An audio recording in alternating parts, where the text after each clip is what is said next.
Maligayang pagbabalik sa Juan's Viewpoint Movie Recaps. Sa video na ito ay mapapanood nyo ang mga Tagalog recap natin ng Captain America The First Avenger, Captain America The Winter Soldier at Captain America Civil War.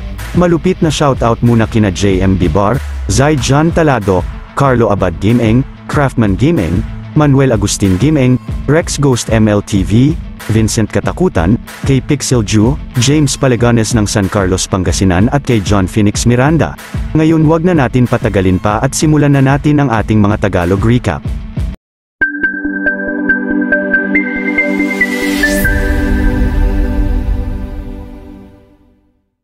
Sa kasalukuyang panahon, ang mga researcher sa Arctic Circle ay nakadiskubre ng malaking aircraft na bumagsak at lumubog sa yelo. Binutas nila ang parte nito upang makapasok sa loob. Ilang saglit ay nakita nila roon ang lalaking nagyelo ng mahabang panahon at ito ay may hawak na bilog na bagay na may disenyo ng watawat ng Amerika. Napunta ang istorya sa panahong 1942 sa Tønsberg, Norway. Winasak ang tarangkahan ng isang stone church roon ng malaking tangke ng Hydra na pinamumunuan ni Johan Smith upang kunin rito ang mysterious cosmic artifact na ang Tesseract. Ngunit isang peke ang nakita niya roon at binantaan ni Smith ang church keeper na papatayin nila ang lahat ng mga kabataan sa kanilang village. Agad naman na tinuro nito kung nasaan nila tinatago ang totoong Tesseract na labis na ikinatuwa ni Smith, pero pinag-utos pa rin niya na patayin ang lahat sa village nila at binaril niya ang matanda. Sa sunod na eksena sa taong 1943 na kasalukuyang nasa World War II, ang lalaking si Steve Rogers ay maraming beses nang sinubukan na sumali ng militar ngunit dahil sa mahinang pangangatawan at sa dami niyang health issues ay na-reject uli siya. Maya-maya habang nanonood sa sinehan si Steve ay may lalaking sigaw ng sigaw na simulan na raw ang palabas na matapang na pinagsabihan ni Steve. Nakipag-away siya rito sa labas at humawak pa ng takip ng basurahan ngunit mabilis na pinatumba lang siya ng lalaki.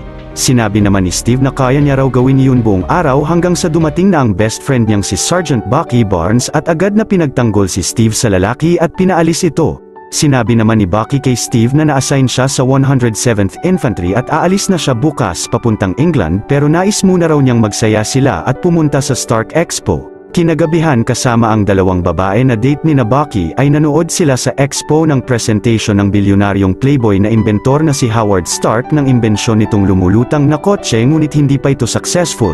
Ilang saglit ay pumunta si Steve sa military recruiting station roon upang subukan na sumali uli sa militar pero pinigilan siya ni Bucky. Sinabi naman ni Steve sa kanya na karamihan sa mga kalalakihan sa kanila ay binubuwis ang buhay na dapat ay ginagawa rin niya. Ngunit sumagot si Bucky na ginagawa niya lang ito dahil wala siyang ibang mapatunayan sa sarili. Ang naglalakad naman roon na si Dr. Erskine ay narinig ang mga pagtatalo nila. Biglang tinawag na si Bucky ng dalawang babaeng kasama niya at nagpaalam na siya kay Steve. Pagkatapos si Steve ay pumasok na ng recruitment station at sinundan siya roon ng doktor.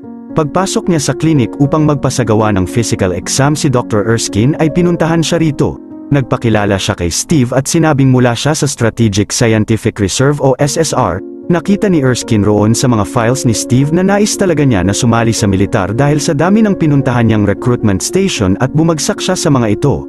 Pagkatapos ay sinubukan niya si Steve sa pagtanong ng kung gusto ba niyang pumatay ng mga Nazis at sumagot si Steve na hindi niya gustong pumatay ng kahit sino, hindi niya raw talaga gusto ang mga bully kahit saan pa sila nanggaling. Sinabi naman ni Erskine na bibigyan niya siya ng chance na agad na tinanggap ni Steve at pinasa ni Erskine ang physical exam niya. Nang nasa training na si Steve, sina Agent Peggy Carter, Colonel Phillips at Dr. Erskine ang nag-supervise sa kanila para sa Strategic Scientific Reserve na layuning lumikha ng mga super soldiers. Pagkatapos ng training nila ay pipili sila ng isa upang maging kauna-unahang super soldier na tutulong mapanalo ang gera. Isang araw nang tumakbo sila ng napakalayo ay sinabi ng isang officer nila na kung sinong makakakuha ng flag sa taas ng poste na yon ay sasakay ng sasakyan nila pabalik ng camp ngunit walang nakakuha nito. Si Steve naman ay kinalas ang lock ng poste sa baba upang patumbahin ito at kinuha ang flag dito pagkatapos ay sumakay na siya ng sasakyan nila. Maya-maya si Colonel Phillips ay sinabing hindi siya sang-ayon kay Dr. Erskine sa pagpili niya kay Steve para sa programa pagkatapos ay hinagisan niya sina Steve ng dummy grenade na matapang naman na sinakripisyo ni Steve ang buhay niya rito na kinatuwa ni Erskine ngunit di pa rin sang-ayon ang Colonel sa kanya. Kinagabihan ay kinuwento ni Erskine kay Steve na noon ay may nakilala siyang lalaki na head ng research division ni Adolf Hitler na ang Hydra na si Johan Smith na naniniwala na may nakatagong kapangyarihan sa Earth na iniwan ng mga Diyos at naghihintay ito na kunin ng isang superior man.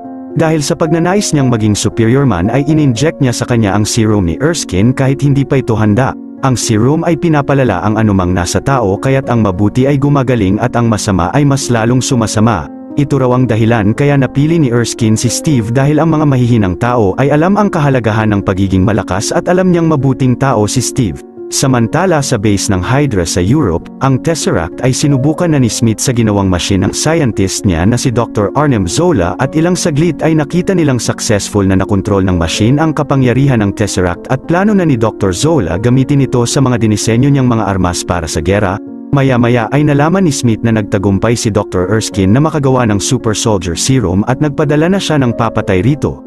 Sa sunod na araw sina Peggy at Steve ay pumasok sa isang antique shop sa New York na isa palang secret science facility ng militar at nandoon si Senator Brandt upang panoorin ang procedure. Nang sisimulan na nila Dr. Erskine ang procedure ay kasama niya roon si Howard Stark na nagdisenyo ng mga equipment para sa programa.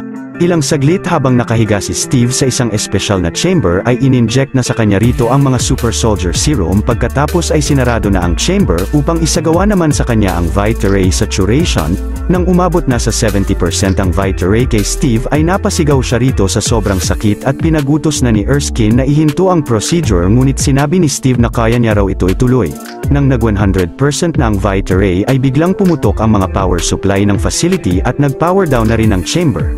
Binuksan na nila ang chamber at lumabas rito si Steve na sobrang laki na ang pinagbago ng pangangatawan at tumangkad na siya.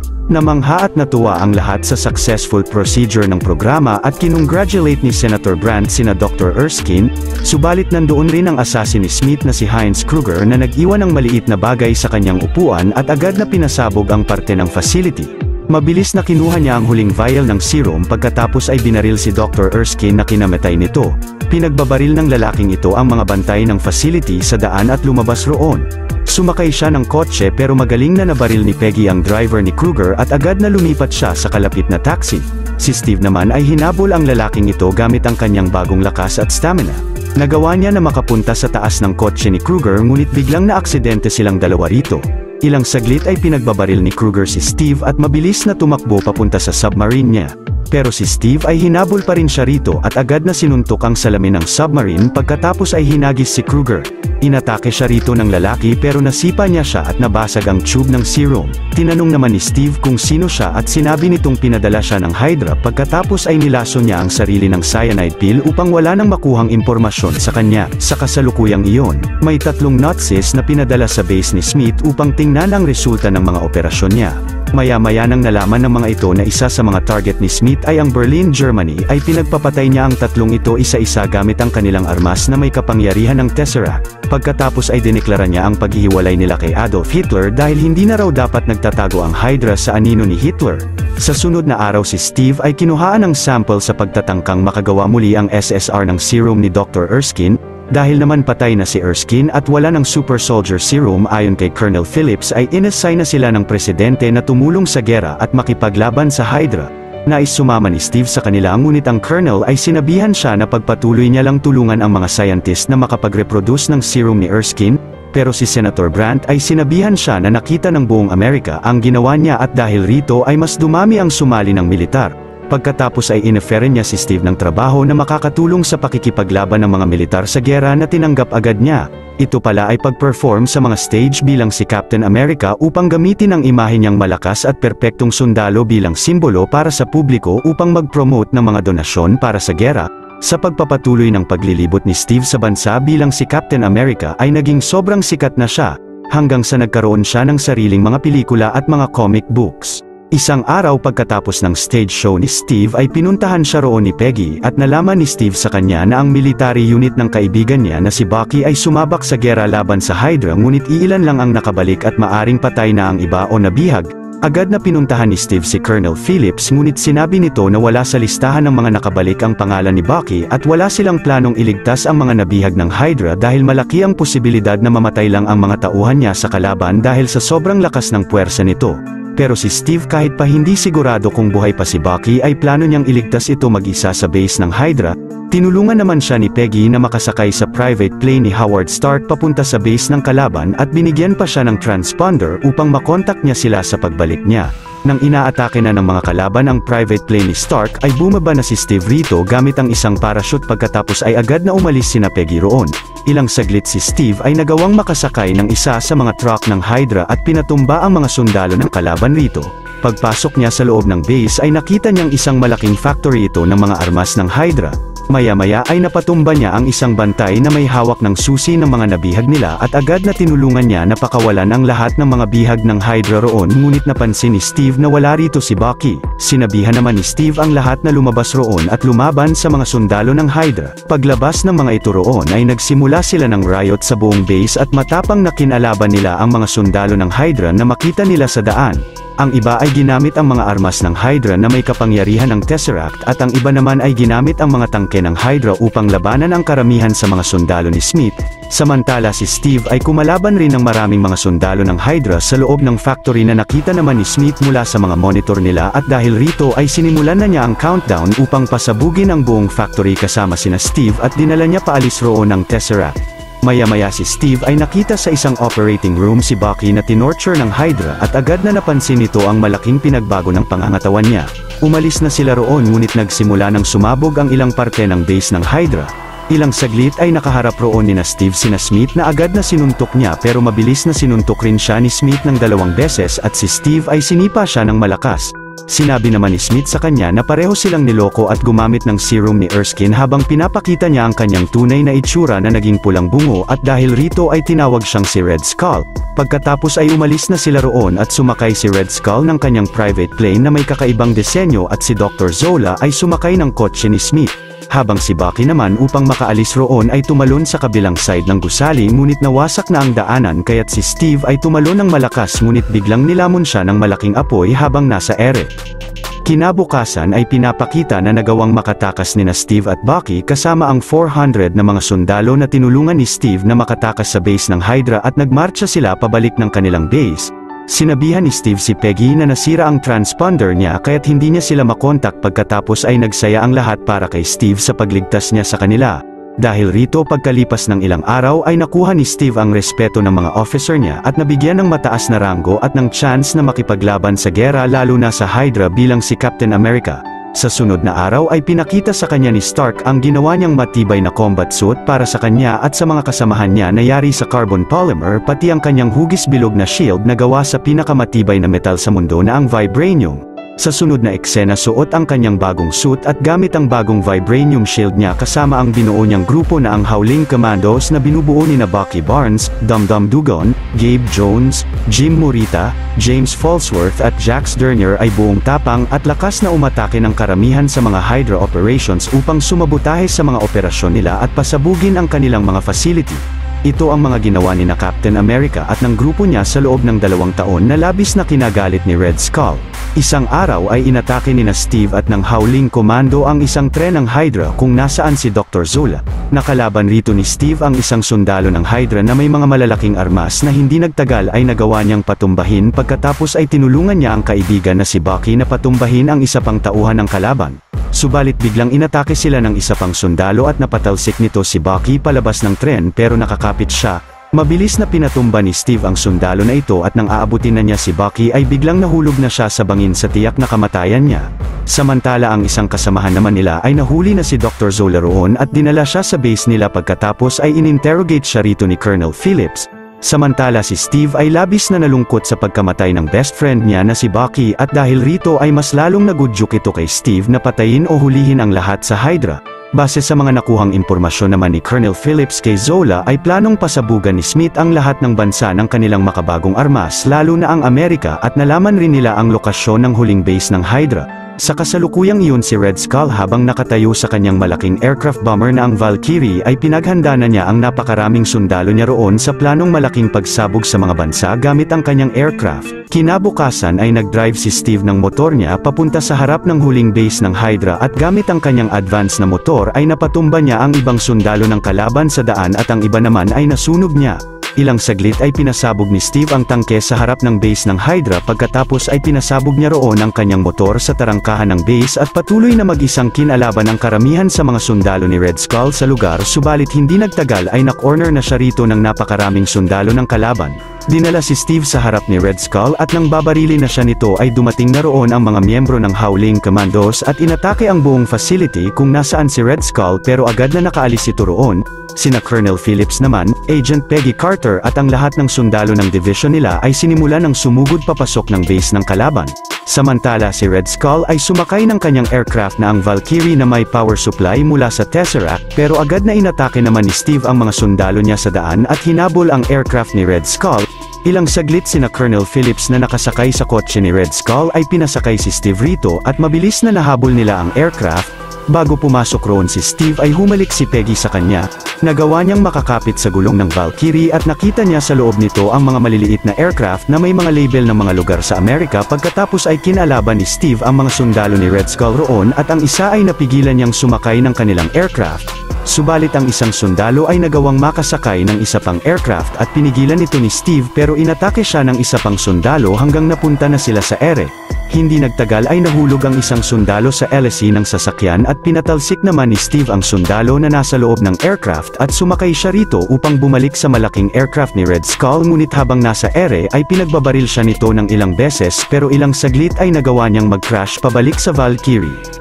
Agad naman na pinasok ni Steve ang control room nito ngunit mabilis na inatake siya rito ni Red Skull at nakipaglaban uli si Steve sa kanya sa ikalawang pagkakataon ng buong tapang at lakas. Ngunit sa gitna ng paglalaban nila ay nahihirapan siyang talunin si Red Skull dahil sa lakas at galing nito. Maya-maya ay nagawa niyang ihagis ang shield niya kay Red Skull at humampas ito sa machine kung nasaan ang Tesseract. Agad na hinawakan ni Red Skull ang nahulog na Tesseract subalit biglang naglabas ito ng portal papunta sa kalawakan at unti-unting hinigop ng Tesseract ang buong katawan ni Red Skull papasok ng portal. Pagkatapos ang Tesseract ay nahulog sa karagatan at si Steve ay sinimulan ng kontrolin ng aircraft. Kinontak ni Steve sina Peggy at sinabing patay na si Smith at dahil sa sobrang bilis ng aircraft ay kailangan niya itong ibagsak agad sa malayo sa Amerika kundi ay maraming mamamatay. Nangako naman siya kay Peggy na magde-date sila at sasayaw kahit pa alam niyang hindi na niya ito magagawa at nag-crash na ang aircraft sa Antarctica at unti-unting lumubog ito sa makapal na yelo roon habang si Peggy ay labis na nalungkot dahil rito. Kinabukasan ay dineklarang tapos na ang gera at nagdiwang ang lahat sa pagkapanalo nila. Samantala si Howard Stark naman ay nakita ang Tesseract sa ilalim ng karagatan ngunit hindi nila mahanap ang labi ni Steve o ng aircraft ni Smith. Sa sunod na eksena si Steve ay nagising sa isang kwarto ng ospital na may 1940s na mga disenyo, pero dahil sa narinig ni Steve sa radyo ay nagkaroon na agad siya ng hinala na nasa ibang panahon na siya at pinapakalma siya ng nurse roon. Ang mga pumasok na bantay naman roon ay madaling napatalsik ni Steve at mabilis na tumakbo siya sa labas at nakita niyang nasa ibang panahon na nga siya.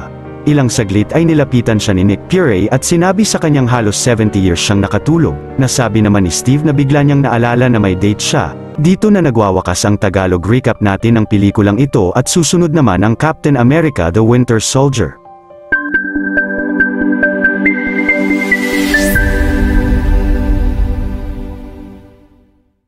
Isang umaga habang nagja-jogging si Steve Rogers o si Captain America sa isang plaza ng Washington DC ay nakilala niya rito si Sam Wilson na dating US Air Force para-rescue trooper.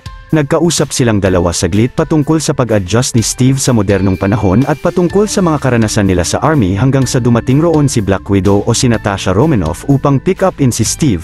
Mula sa kanilang Quinjet ay pinaliwanag rito ng leader ng strike team ng SHIELD na si Rumlow na ang kanilang satellite launch ship vessel na ang Lemurian Star ay na-hijack ng mga pirate mercenary na pinamumunuan ni Georgios Batroc at ginawang hostage ang mga empleyado rito kabilang na ang tech officer ng SHIELD na si Jasper Sitwell. Nang nakalapit na sila sa vessel ay bumaba rito si Captain America nang walang parachute. Ilang saglit pagkasampa ni Steve rito ay magaling na pinatumba niya ang lahat ng mga pirate mercenary sa upper deck ng ship nang walang kahirap-hirap. Pagkatapos ay bumaba na rin roon ang strike team at si Black Widow naman ay pinatumba ang mga mercenary na nasa engine room ng vessel. Maya-maya ang buong strike team ay naghanda na upang patumbahin ang mga mercenary na nasa loob ng ship kasama ng mga hostage at hindi nagtagal ang mga mercenary na ito ay napabagsak na ni Rumlow at sinimulan na nilang ilabas ang mga hostage roon. Si Captain America naman ay hinagisan si Batroc ng SHIELD mula sa lokasyon nito at ilang saglit ay nagkaroon sila ng matinding laban sa daan ng lalaki at nalalamangan nito ni Steve. Sinabi ni Batroc na mahina siya nang wala ang SHIELD niya kaya tinanggal ni Steve ang kanyang helmet at SHIELD pero magaling pa rin na kinalaban niya ang lalaki at agad na napatumba. Pagkatapos ay nakita ni Steve si Natasha sa kabilang silid na kinukuha ang mga data ng SHIELD at hindi ito nagustuhan ni Steve. Mabilis naman na pinatalsik ni Steve ang hinagis na granada sa kanila ni Batroc at tumalon sila sa kabilang silid. Sa sunod na araw sa Triskelion headquarters ng SHIELD ay kinausap rito ni Steve si Nick Fury patungkol sa ibang misyon na sikretong binigay niya kay Natasha na maaaring ikakompromiso ng buong misyon at ikamatay ng mga hostage ng ship. Sumagot naman si Nick na ang ginawa niya ay pag-compartmentalize ng misyon pagkatapos ay pinakita niya kay Steve ang kanilang Project Insight na may 3 mga next generation helicarrier na nakakonekta sa mga target satellites na ilo-launch ng Lemurian Star Vessel. Dagdag pa ni Nick na ang mga helicarrier na ito ay may mga long-range precision guns na kayang pumatay ng 1,000 kalaban sa 1 minuto. Ang mga satellite nito ay kayang ma-identify ang DNA ng mga terorista at patumbahin bago pa sila makagawa ng krimen. Subalit hindi sang-ayon rito si Steve dahil makakalikha raw ito ng takot sa mga tao at hindi kalayaan pagkatapos ay inalisan na niya roon si Nick.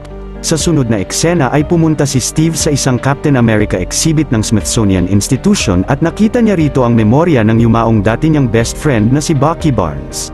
Pagkatapos ay pinuntahan ni Steve ang ngayong matanda na si Peggy Carter upang kamustahin at ngayon ay may sakit na itong demensya. Sa kasalukuyang iyon si Nick Fury ay sinubukan na i-access ang mga files ng SHIELD na pinakuha niya kay Natasha subalit hindi niya ito ma-access kahit i-decrypt pa niya. Dahil rito ay pinuntahan niya si SHIELD Secretary Alexander Pierce na kasalukuyang nakikipag-usap sa World Security Council upang humingi ng pabor na i-delay ang Project Insight upang makasigurado muna siya na walang anomalya rito na sinang-ayunan naman ni Pierce. Samantala si Steve ay binisita si Sam Wilson na sa mga oras na iyon ay nagbibigay ng speech sa mga kapwa Army veterans na dumaranas ng PTSD. Sa sunod na eksena si Nick Fury habang sakay ng kanyang kotse ay biglang sinagasaan ng maraming sasakyan ng mga pulis. Pagkatapos ay pinagbabaril ang kotse niya ng napakaraming mga pulis sa paligid. Si Nick naman ay ginamit ang malaking armas niya sa kotse at pinagbabaril ang karamihan sa mga pulis na ito pagkatapos ay mabilis na umalis roon. Ngunit dahil sa traffic ay inatake uli si Nick ng ilang mga pulis sa lugar pero nagawa niya rin patumbahin ang mga ito sa kalsada. Hanggang sa ilang saglit ay may lalaki sa kalsada na mabilis na pinasabog ang kotse niya na agad na kinataob nito. Nang lalapitan na siya rito ng lalaki ay ginamit ni Nick ang gadget niya upang makatakas roon. Kinagabihan pag-uwi ni Steve sa apartment niya ay nakasalamuhan niya sa daan ang kapitbahay nila. Pagpasok ni Steve ay nakita niya roon si Nick Fury na sugatan at sinabi sa kanya nito na ang SHIELD ay nakompromiso. Subalit may biglang bumaril roon kay Nick ng ilang beses. Binigay naman ni Nick ang isang flash drive kay Steve at sinabing wag siyang magtiwala kahit kanino. Biglang pumasok roon ang kapitbahay niya na isa palang agent ng SHIELD na si Sharon Carter na inassign ni Nick na protektahan si Steve. Si Steve Rogers naman ay agad na tumalon ng apartment niya at hinabol ang bumaril kay Nick pero nang hinagis niya rito ang SHIELD niya ay napigilan ito ng misteryosong lalaki pagkatapos ay malakas na binalik ito sa kanya at mabilis na nawala roon. Sa sunod na eksena ay dinala ni Steve ang nag-aagaw buhay na si Nick Fury subalit hindi nagtagal ay binawian na rin siya ng buhay rito. Ilang saglit ay sinabihan si Steve ni Ramlo na pinapapunta raw siya sa HQ pero naisipan niya na itago ang flash drive sa candy vending machine at sumama na siya sa mga lalaki. Maya-maya ay nakaharap ni Steve sa HQ si Secretary Pierce at tinanong siya nito kung bakit nasa apartment niya kagabi si Nick pero sumagot si Steve na hindi niya alam. Pagkatapos ay sinabi ni Pierce na napag-alaman nilang si Batroc ay hinire ni Nick upang i-hijack ang Lemurian Star Vessel at ibenta sa kanila ang mga data ng SHIELD at dahil naging hindi maganda ang kinalabasan ay pinatay ni na Batroc si Nick. Tinanong uli ni Pierce si Steve kung bakit nasa apartment niya si Nick at sinabi ni Steve na nasabi sa kanya nito na wala siyang dapat pagkatiwalaan at umalis na roon. Pagsakay ni Steve ng elevator ay unti-unting pumapasok roon sina Ramlo at ang strike team pati na ang iba pang empleyado ng gusali na agad na napansin ni Steve na planong atakihin siya ng mga ito. Tinanong naman niya ang mga ito kung sinong gustong lumabas at nagsimula na ang matinding bakbakan ni na Ramlo at ng strike team sa loob ng elevator laban kay Captain America. Ngunit hindi nagtagal ay magaling na napatumba ni Steve Rogers ang lahat ng mga ito roon at nang napansin niyang marami pang kalaban sa labas ay agad na tumalon siya ng malakas mula sa elevator. Pagkatapos ay sumakay si Steve ng motor niya at may humarang sa kanyang Quinjet roon pero hinagisan ito ni Steve ng SHIELD niya at magaling na napabagsak ang sasakyan sa daan. Samantala si Jasper Sitwell ay sinabihan ang lahat ng empleyado ng SHIELD na i-track si Steve. Kinwestiyon ito ni Sharon pero sinabi ni Pierce na dahil tinanggi na sabihin sa kanila ni Steve ang impormasyon sa pagkamatay ni Nick Fury kaya't isa na siyang fugitive ng SHIELD. Sa sunod na eksena si Steve sa ospital ay binalikan ang flash drive sa machine ngunit wala na ito rito dahil kinuha na ito ni Natasha. Sinabi naman ni Natasha sa kanya na nalaman na niya ang pumatay kay Nick at ito ay ang lalaking si Winter Soldier na may ghost identity na nakaengkwentro na niya noon. Pagkatapos ay pumunta sina Steve sa kalapit na mall at sinubukan na alamin ang laman ng flash drive pero dahil na-track ito ng SHIELD ay agad na pinuntahan sila sa mall ng strike team ni Rumlow. Ang flash drive ay hindi rin ma-access ni Natasha pero nalaman nila rito kung saan ito nagmula. Sina Rumlow ay ginalugad ang buong mall ngunit hindi nila makita sina Steve roon dahil sa simpleng paraan nila upang makalampas sa kanila at pumunta na sina Steve sa New Jersey. Nang napuntahan na nila ang lokasyon ay ito pala ang dating kampo kung saan nag-training noon si Steve bilang sundalo at nakita nila ang katabing gusali nito kung saan unang tinatag ang SHIELD. Ilang saglit ay nakakita si Steve roon ng sekretong elevator. Hinak ito ni Natasha at nakita nila rito ang isang pasilidad na may makalumang teknolohiya. Nang in-insert rito ni Natasha ang flash drive ay lumabas sa monitor nito ang dating scientist ng Hydra na si Dr. Arnim Zola. Nang tinatag raw noon ang SHIELD ay ni-recruit siya rito at sa loob ng 70 years ay palihim na pinagpatuloy niya ang agenda ng Hydra at pasikretong nagsimula ng kaguluhan at gera. Ang lahat ng mga sumabotahe sa kanila ay pinatumba nila at isa na rito sina Howard at Maria Stark, hanggang sa nagkaroon siya ng matinding sakit at nilipat ni Zola ang pag-iisip niya sa 200,000 feet databanks na kinakatayuan nila ngayon at ang laman ng flash drive ay ang ginawa niyang algorithm pero sinabi ni Zola na may papunta ng missile ng SHIELD sa lokasyon nila at mabilis na pumunta sina Steve sa isang underground tunnel. Pagkatapos ay agad na umalis rito sina Steve at hindi na sila naabutan ng strike team roon. Sa sunod na eksena si Winter Soldier ay pumunta sa bahay ni Pierce at lumalabas na nagtatrabaho pala si Winter Soldier para rito at habang nag-uusap ay nakita sila ng katulong ni Pierce kaya't agad na pinatay niya ito. Sa sunod na araw ay pumunta sina Steve sa bahay ni Sam upang manatili saglit at napag-usapan nila rito na malamang si Jasper Sitwell ang nag-trigger ng missile sa kanila kagabi at plano nilang dukutin ito. Si Sam naman ay pinakita ang magandang record niya bilang sundalo at ang kanyang modelo ng Falcon wingsuit dahil nais raw niyang tumulong sa kanila.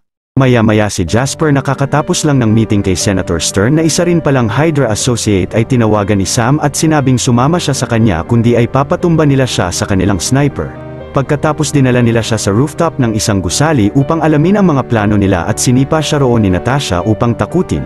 Agad naman nakinuha si Sitwell sa ere ni Sam suot ang kanyang Falcon wingsuit. Dito ay sinabi ng lalaki na ang algorithm ni Zola ay nakakapag-identify ng lahat ng target na maaaring banta sa Hydra para sa mga helicarrier ng Project Insight. Kasama naman si Sitwell ay plano nila Steve na pumunta sa headquarter ng SHIELD ngunit biglang tinapon si Sitwell sa kalsada ng Winter Soldier. Tinanggal nito ang manibela ng sasakyan nila at agad na umalis sina Steve rito. Binaril naman ng Winter Soldier ng grenade launcher si Steve at tumalsik siya ng malakas at napunta sa isang bus. Si Natasha ay pinagbabaril si Winter Soldier at nabasag niya ang goggles nito, habang si Sam ay nagpabagsak ng ibang kasamahan ni Winter Soldier sa daan. Ilang saglit si Steve ay inatake ng mga kasamahan ni Winter Soldier sa bus pero nang nakalabas siya rito ay magaling na pinatumba ni Steve ang mga lalaking ito. Samantala si Natasha ay buong lakas na kinalaban ng Winter Soldier at nagawa niyang kuryentihin ang metal na kamay nito. Ngunit ang lalaki ay nagawang mabaril si Black Widow at nang tatapusin na niya siya ay mabilis na inatake siya ni Captain America at sila naman ang naglaban. Nagkaroon sila rito ng matinding bakbakan ni Winter Soldier subalit labis na nahihirapan rito si Steve dahil sa lakas nito at sobrang galing sa pakikipaglaban, hanggang sa nagawang mabalibag ni Steve ito at natanggal ang mask niya at nakitang ito pala ay ang kaibigan niyang si Bucky Barnes. Agad naman na inatake siya ni Sam at pinasabugan ni Natasha pero mabilis na nawala roon si Bucky pagkatapos ay napaligiran na sina Steve ng buong strike team ni Rumlow. Nang sinakay na sila sa sasakyan ang kalaban ay magaling na pinatumba ng isang tauhan roon ang bantay ni Steve at ito pala ay si Maria Hill. Maya-maya nang papatayin na ni Rumlow sina Steve ay nakita nilang nakatakas na sila roon. Sa sunod na eksena ay dinala sina Steve ni Maria sa isang secret hideout nila at nakita nila rito si Nick Fury na nabuhay pala sa tangkang pagpatay sa kanya ng Winter Soldier at pineke lang ang pagkamatay niya. Samantala si Bucky na nasa sikretong pasilidad ng Hydra ay naalala na nakuha siya noon ng Hydra mula sa pinaghulugan niyang bangin at pinag-eksperimentohan ni Dr. Zola, pagkatapos ay nilagyan ng metal na kamay at nilagay sa isang cryo chamber. Sinabihan naman ni Pierce ang mga tauhan niya na ihanda na siya sa sunod na misyon niya bukas at burahin ang memorya niya. Sa kasalukuyan na iyon ay sinabi ni Nick at Maria na ang plano nila ay ilagay ang kanilang 3 server blades sa 3 helicarrier upang makontrol nila ang mga ito at pigilan na umatake sa mga target nito pagkatapos ay iligtas ang mga natitirang empleyado ng SHIELD.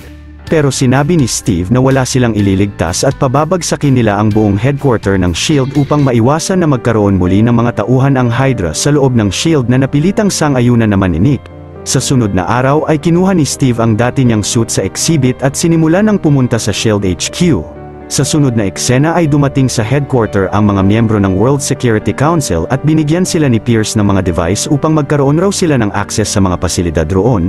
Sina Steve naman ay pumunta sa control room at inanunsyo niya sa lahat ng empleyado ng gusali na ang SHIELD ay sinakop na ng Hydra at kasama na rito ang buong strike team at si Alexander Pierce ang leader nila. Kailangan nilang pigilan ang mga tauhan ng Hydra dahil kapag na-launch na nila ang kanilang mga helicarrier ay mapapatay na nila ang mga nais nilang patayin. Si Ramlo naman ay inutusan ang isang empleyado na i-launch na ang mga helicarrier pero hindi ito sinunod ng lalaki dahil sa sinabi ni Captain America. Pagkatapos ay tinutukan na ni Sharon at ng iba pang empleyado ng SHIELD si Ramlo at ang mga kasamahan niya at dito nagsimulang makipagpalitan ng putok sina Sharon laban sa strike team. Si Ramlo naman ay nagawang i-override ang pag-launch ng mga helicarrier at nagsimula nang lumabas ang mga ito mula sa headquarter. Samantala ang mga miyembro ng council ay pinalibutan na ng strike team pero magaling na napabagsak ng isang miyembro ng council ang mga armadong tauhan na ito ni Pierce at ito pala ay si Black Widow. Habang si Steve naman ay kumalaban ng mga tauhan ng Hydra sa labas ng HQ at si Sam Wilson suot ang kanyang Falcon wingsuit ay kumalaban rin ng mga tauhan ng Hydra at ng mga Quinjet nito sa ere. Ilang saglit ay sinimulan na roon ni Black Widow na kunin ang lahat ng mga files ng SHIELD at ng Hydra upang ikalat ang mga ito sa internet. Hindi nagtagal si Steve ay nakapunta na sa isang helicarrier at nagawang makapaglagay rito ng isa sa kanilang server blade. Si Sam naman matapos kumalaban ng Quinjet ng Hydra ay nagawa na rin niyang makapasok sa isang helicarrier at naglagay ng isa pang server blade. Maya-maya ay dumating na roon si Winter Soldier at pinasabugan ang mga Quinjet ng SHIELD at walang awang pinagpapatay ang napakaraming mga piloto roon. Sa sunod na eksena ay dumating na rin roon si Nick Fury na kinagulat ni Pierce. Gamit ang mga mata nila ni Pierce ay na-access na rito ni Natasha ang mga classified data ng SHIELD at ng Hydra. Maya-maya ay nag-regroup sina Steve at Sam subalit mabilis na inatake sila ni Winter Soldier at nagawa pang baliin ito ang isang pakpak ng wingsuit ni Sam pagkatapos ay pinatalsik. Ligtas naman na nakababa si Sam gamit ang parachute niya at si Steve ay nakaharap si Bucky sa server system ng huling helicarrier pagkatapos ay nagkaroon uli silang dalawa rito ni Winter Soldier ng sobrang tinding bakbakan. Sa kasalukuyang iyon ay hinarap ni Sam sa daan si Ramlo at buong lakas na kinalaban nito. Ilang saglit nang nakalat na ni Natasha ang lahat ng files sa internet ay biglang pinasabog ni Pierce ang mga maliliit na device sa mga miyembro ng council at si Natasha at Nick ay napilitang ibaba ang mga armas nila. Sina Captain America at Winter Soldier naman ay naglalaban pa rin. Napatalsik ni Bucky ang server blade kay Steve at sa pagpapatuloy ng laban nila ay nakuha ito ni Bucky pero malakas na sinakal siya ni Steve at nawala ng malay. Nang lalagay na roon ni Steve ang server blade ay binaril siya rito ng ilang beses ng Winter Soldier.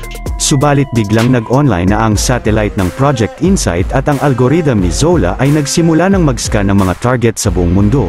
Pero nagawang ilagay ni Steve ang huling server blade sa helicarrier at nawala na ang mga target sa system ng Hydra.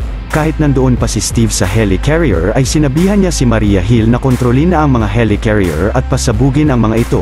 Si Natasha naman ay kinuryente ang sarili upang ma-disable ang device sa kanya at agad na binaril ni Nick si Pierce. Samantala sina Sam na naglalaban pa rin ay biglang humampas sa lokasyon nila ang isang helicarrier at si Ramlo ay natabunan na ng mga debris habang si Sam ay mabilis na tumalon sa gusali at sinalo siya ni Nick mula sa helicopter nila. Si Steve naman na nasa loob pa ng helicarrier ay nakitang nadaganan ng malaking bakal na debris si Bucky. Tinulungan niyang makaalis rito si Bucky pero mabilis na inatake siya nito. Sinubukan naman paalala ni Steve rito kung sino talaga siya pero patuloy na inatake pa rin siya ni Bucky. Pinagsusuntok si Steve ng kaibigan niya hanggang sa nahulog na siya mula sa helicarrier at bumagsak sa kalapit na ilog pero niligtas siya rito ni Bucky at inalisan roon.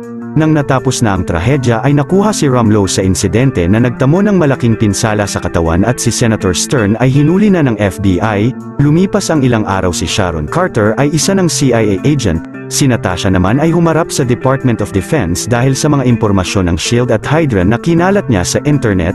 Sa sunod na eksena ay sinunog na ni Nick ang lahat ng bagay na magpapatunay na buhay siya at sinabihan niya sina Sam at Steve na sumama sa kanya sa Europe sa sunod na misyon nila pero tinanggihan ito ni Steve.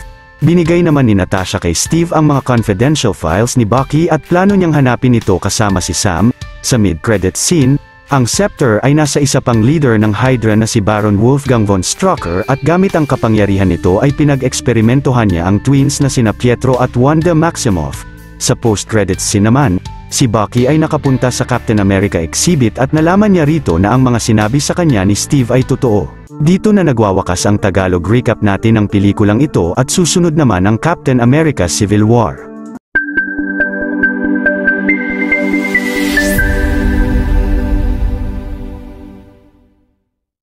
Nagsimula ang pelikula noong 1991 sa isang Hydra facility.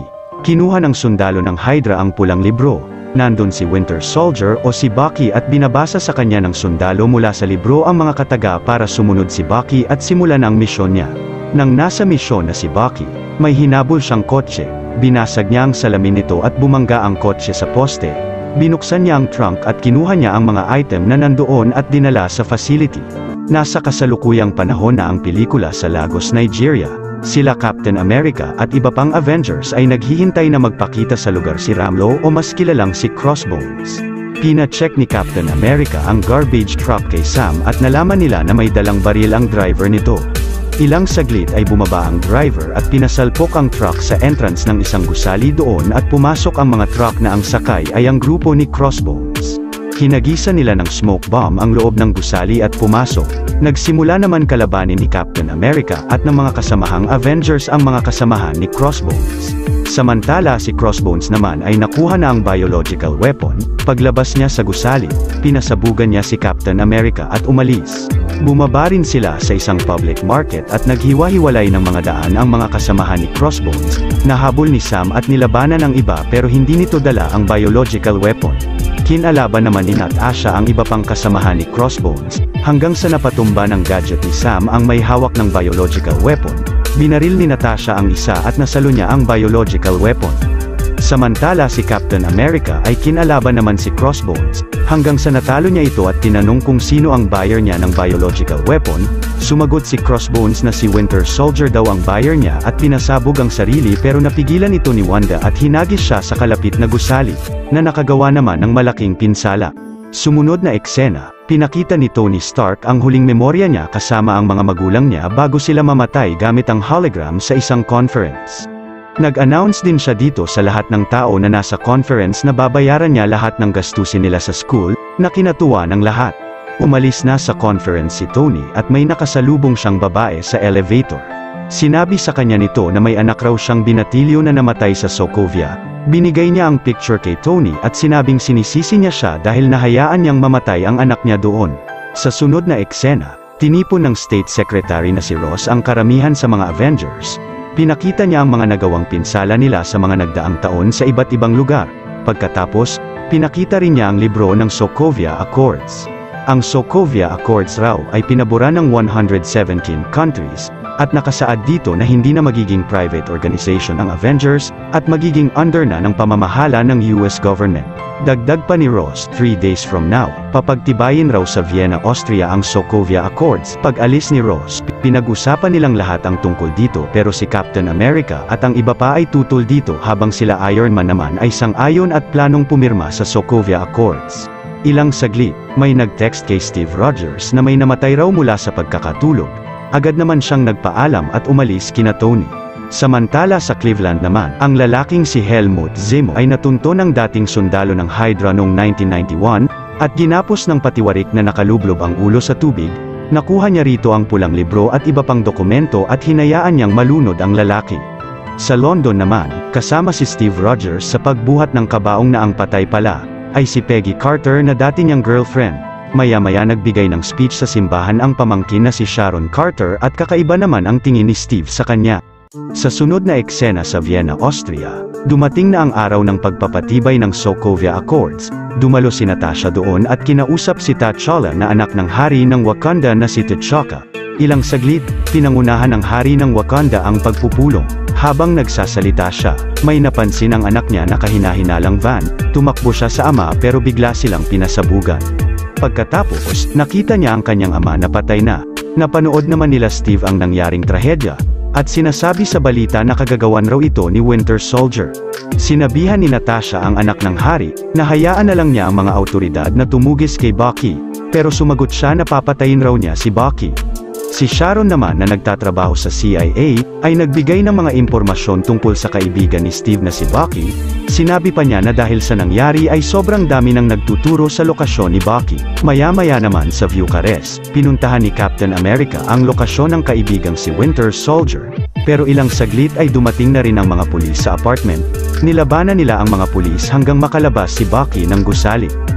Pero bigla naman siyang inatake ni Black Panther. Sinubukang kalabanin ni Bucky si Black Panther at nakatakbo sa isang road tunnel. Hinabol sila ni Captain America pero maya-maya ay dumating si War Machine para pumigil sa kanila at na-corner na rin sila ng mga kapulisan doon. Nagtanggal naman ng helmet si Black Panther, at nalantad na siya si T'Challa na anak ng namatay na hari ng Wakanda. Samantala si Vision ay sinasamahan at binabantayan si Wanda sa bahay ni Tony Stark at binilinan siya ni Tony na huwag palabasin si Wanda roon para maiwasan ang iba pang maaaring magawa niyang pinsala sa ibang lugar. Sa Berlin, Germany, dinala si Bucky at sila Captain America. Dito nila nakaharap ang boss ni Sharon na si Everett Ross. Sinabi niya kina Steve na isasalang raw nila sila sa psychological evaluation mamaya. Nandun din si Natasha at si Tony Stark. Ilang saglit hinikayat ni Tony si Steve na pumirma na sa Sokovia Accords, pero tumanggi pa rin si Steve. Sinimulan na ang psychological evaluation kay Bucky, na ang psychologist pala ay si Helmut Zemo. Samantala, nagpadala naman ng parcel si Zemo sa kalapit na power plant doon. Binuksan ng staff ng power plant ang parcel. Isa pala itong EMP machine at biglang sumabog sa lugar, at nawala ng power supply sa buong gusali. Dito na nagsimulang basahin ni Zemo ang pulang libro kay Bucky. Binanggit niya ang mga kataga sa kanya at nagsimula na siyang magwala. Pinuntahan agad siya nila Steve, pero nilabanan sila ng Winter Soldier at napatumba si Sam Wilson at pati si Captain America. Pagkatapos ay umalis. Nagising at nakita naman ni Sam si Zemo at hinabol niya ito, pero pagdating sa labas ay nakatakas na siya sa maraming tao. Bago siya makaalis ng gusali, kinalaban siya sa daan ni Tony Stark at nila Sharon Carter at Natasha Romanoff, pero natalo rin sila ng Winter Soldier. Kinalaban din siya ni T'Challa o ni Black Panther pero nakatakbo siya at nagawa niyang makasakay sa isang helicopter. Nahabol naman siya ni Steve at pinigilan ng Winter Soldier makaalis. Ilang saglit, nag-crash din doon ang helicopter at nahulog silang dalawa sa tubig. Sinagip ni Steve si Bucky na nawalan ng malay. Nagising si Bucky na nakaipit ang bakal na kamay sa isang abandonadong warehouse at nasa normal na estado na ulit. Tinanong siya ni Steve kung anong alam niya sa psychologist na kumausap sa kanya. Sagot ni Bucky, gusto raw malaman ng lalaki ang eksaktong lokasyon ng Hydra facility sa Siberia noong 1991. Dahil hindi lang raw siya ang nag-iisang Winter Soldier, nung nakuha niya sa isang misyon dati ang mga item na mga super serum pala, nag-train sila ng 5 pang Winter Soldier na mas malakas at mas brutal pa sa kanya. Sa tingin niya ay planong kontrolin ang mga iyon ng psychologist. Sumunod na eksena sa Queens, pinuntahan ni Tony Stark ang bahay ng teenager na si Peter Parker. Kinausap niya saglit ang tiyahin at nag-usap silang dalawa sa kwarto ni Peter.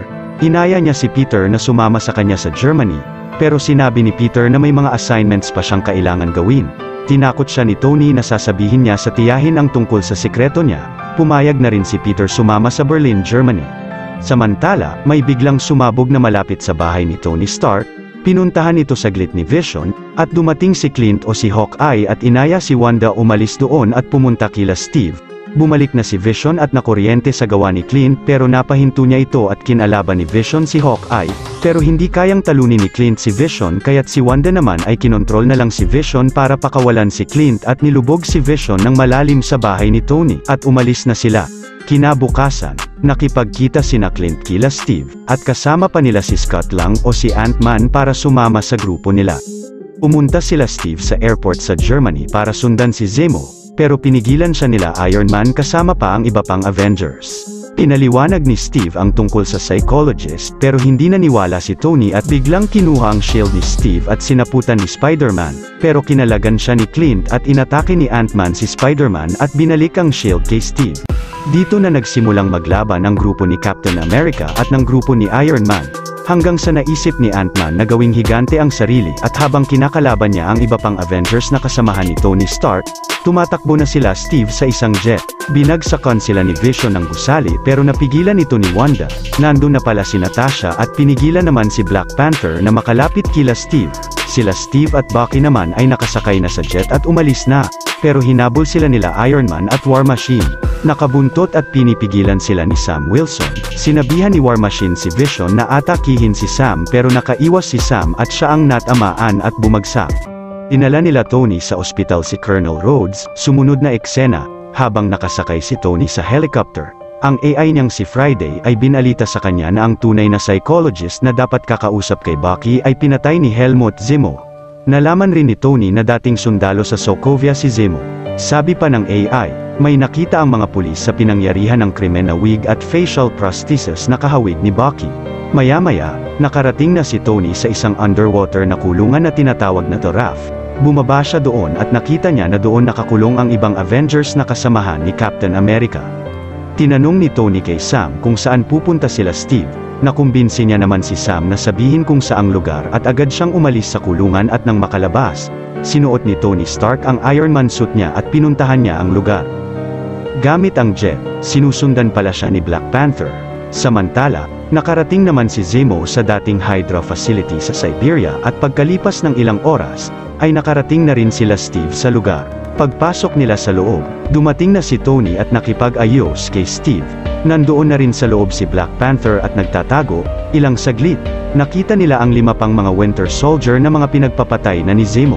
Nagpakita naman si Zemo sa isang matibay na pader sa maliit na bintana. Sinabi niya kay Steve na namatay ang buong pamilya niya sa Sokovia dahil sa mga Avengers, at pinanood niya sa kanila ang video ng misyon ni Bucky noong 1991. Nalaman ni Tony sa video, na si Bucky pala ang pumatay sa mga magulang niya sa misyon niya noon. Tinanong ni Tony si Steve kung alam ba niya ang tungkol dito. Sinabi niya na alam niya at bigla niyang sinuntok si Steve at mabilis niyang inatake ang Winter Soldier. Tumama ang bala ni Tony sa isang poste at nabagsakan siya. Pinaalis naman ni Steve si Bucky sa lugar. Sinabi niya kay Tony na kinontrol lang ang isip ni Bucky noon ng Hydra pero galit na hinabol pa rin ni Tony si Bucky at sinaraduhan ang labasan. Ilang saglit, pinagtulungan na nila Captain America at Winter Soldier si Tony Stark, hanggang sa naputol ni Tony ang bakal na kamay ng Winter Soldier at umatake na naman si Captain America kay Iron Man. Nabugbog siya ni Steve pero nabasa na ng AI ni Tony ang galaw niya, at nang si Tony Stark naman ang umatake, mabilis niyang nagulpi si Captain America. Pinagsusuntok niya pa si Captain America at binalibag pa ni Tony, pero tumayo pa rin si Steve. Na-distract naman si Tony ni Bucky at biglang binuhat at binalibag din siya ni Steve. Pagkatapos ay binugbog at sinira ang arc reactor niya. At dahil sira na ang arc reactor at wala nang lakas si Tony para patayin si Bucky, naglakad na paalis sila Steve pero sinabi ni Tony na ang shield ay ginawa ng ama niya at hindi karapat-dapat si Steve dito, kaya't iniwan niya ang kalasag kay Tony. Si Black Panther ay nakita si Zemo sa labas ng facility at sinabi niya makakapatay raw sana siya ng maling tao. Sumagot si Zemo na nagawa lang raw niya yon para makapaghiganti. Sinabi naman ni Black Panther na ayaw na niyang manaig ang galit sa kanya, pero si Zemo ay babarilin na ang sarili pero napigilan ni Black Panther. Kinabukasan ay kinulong si Helmut Zemo ni Everett Ross sa Berlin. Si Tony naman ay nasa bahay niya at kasama si Colonel Rhodes at inaalalayan maglakad. May dumating na package kay Tony. Isa pala itong liham ni Steve sa kanya. Sinasabi dito ni Steve na nagpapasensya siya dahil hindi niya agad nasabi ang tungkol sa mga magulang niya. Sinabi niya rin dito na tinulungan niyang makatakas sa The Raft Prison ang mga kasamahan niyang Avengers. Pinadalhan pa siya ng cellphone at kung kailangan niya siya, ay tumawag lang raw si Tony at pupunta si Steve. Sa unang post-credit scene, si Bucky at Steve ay nasa Wakanda. Nag-decide naman si Bucky na matulog muna sa sleeping capsule doon. Si Steve Rogers ay nagpasalamat kay T'Challa. Sinabi naman sa kanya nito na poprotektahan nila sila sa Wakanda. Sa second post-credit scene naman, si Peter ay tinanong ng tiyahin na si May kung sino ang nakaaway niya. Sumagot si Peter na ito ay ang kaklase niya raw na si Steve na nakatira sa Brooklyn. Pag-alis ni May, natuwa si Peter sa gadget na binigay ni Tony sa kanya. Dito na nagtatapos ang ating Tagalog recap. Kung natuwa at nagustuhan nyo ang ating tinampok na pelikula ngayong araw ay maaari nyo rin panuurin ang iba pang mga Tagalog recaps natin sa main page ng ating channel, at syempre huwag nyong kalimutan na mag-like, subscribe at mag-hit ng notification bell dahil marami pa tayong tatampok na exciting na mga pelikula sa mga susunod na linggo. See you on the next one mga Juan.